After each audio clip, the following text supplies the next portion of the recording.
Totoo po ba na Diyos ay may puwet? Bawat anyong nasa tao, meron ding anyong katumbas na sa Diyos. Eh ngayon, sa sinasabi ng Biblia, ang Diyos nakaupo.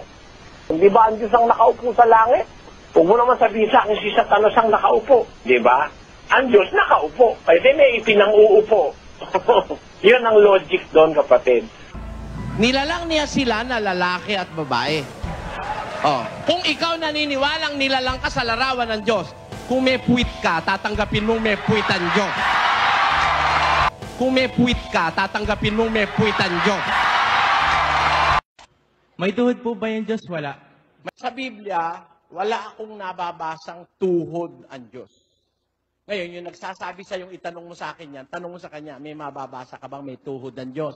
Pag may nabasa siya, papagilit ako ng lalamutan. Bawat anyong nasa tao, meron ding anyong katumbas na sa Diyos. Sa Biblia, wala akong nababasang tuhod ang Diyos.